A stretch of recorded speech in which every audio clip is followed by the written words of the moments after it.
اور جو حق پر مسلمان اور مومن جو کھڑے ہو گئے ان کے سامنے اور اپنی جانوں کا نذرانہ پیش کیا، ان سے ٹکرا گئے، پھر اللہ تعالیٰ نے یا تو ان کو فتح دی اور وہ ایمان والے کبھی غالب آئے، کبھی کفر والے، اور ایمان والوں نے اپنی جانوں کا نذرانہ پیش کیا،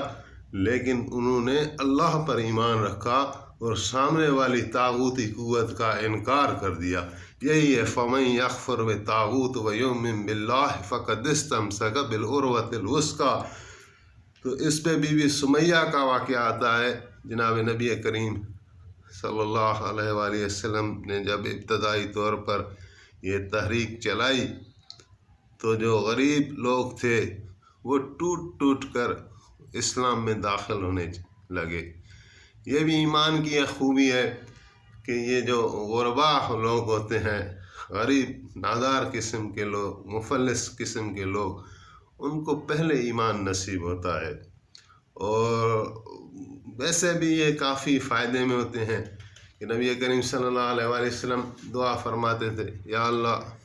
مجھے مسکین کر کے زندہ رکھ،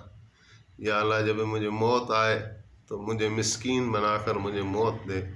اور یا اللہ مسکینوں کے ساتھ میرا حشر فرما دے۔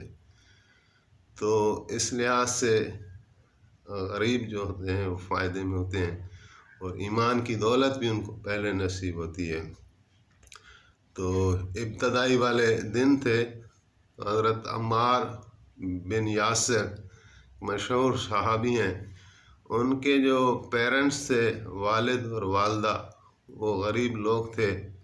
اور قریش کے جو رئیس تھے ان پر بڑے ظلم کرتے تھے، حضرت یاسر پر۔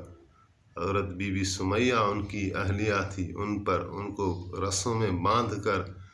انہیں تشدد کا نشانہ بناتے تھے۔ اور ایک مرتبہ جناب رسول کریم صلی اللہ علیہ وآلہ وسلم کا گزر ہوا تو آپ کی مبارک نظر جب ان پر پڑی تو ان پر تشدد ہو رہا تھا، بی بی سمیہ پر، حضرت یاسر پر۔ تو اللہ کے رسول صلی اللہ علیہ وآلہ وسلم دیکھ رہے تھے اور رو رہے تھے، آپ کی مبارک آنکھوں سے مبارک آنسو جاری ہو گئے، اور آپ نے پکار کر کہا، یا آل یاسر صبراً ان موعدکم الجنہ، اے یاسر اور یاسر کی اولاد، یاسر کے گھر والوں، آپ صبر کرو، آپ کے لیے جنت کا فیصلہ ہو چکا ہے۔ تو ایک مرتبہ ابو جہل جو ہے کوئی بت لے کر آیا بی بی سمیہ کے پاس اور کہا کہ یہ تمہارا خدا ہے، اس کو سجدہ کرو۔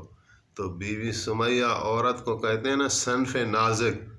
یعنی مرد کے مقابلے میں اس کو فزیکل اسٹرینتھ کم ہوتی ہے اور برداشت کم ہوتی ہے، لیکن ان صحابہ کے ایمان کو دیکھیں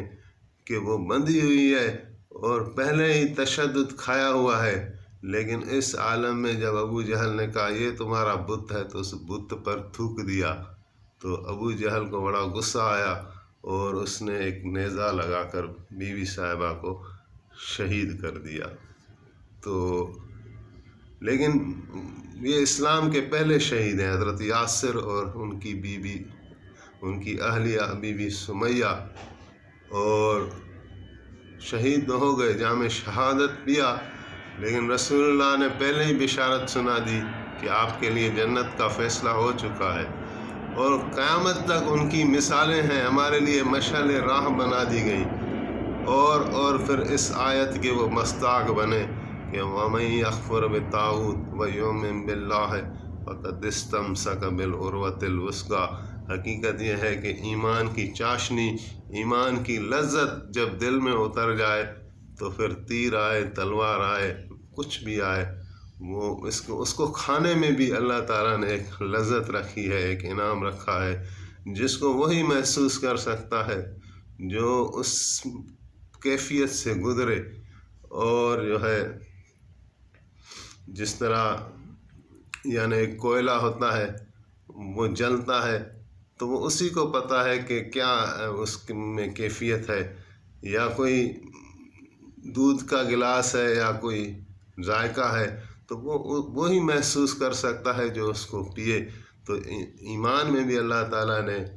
لذت رکھی ہے کہ یہاں تک کہ آخری حدیث پڑھ کر ختم کرتے ہیں کہ جب جنت میں لوگ پہنچ جائیں گے تو ان کو کوئی کسی کو یہ حسرت نہ ہوگی کہ کوئی واپس جانا چاہے، لیکن ایک شخص ایسا ہوگا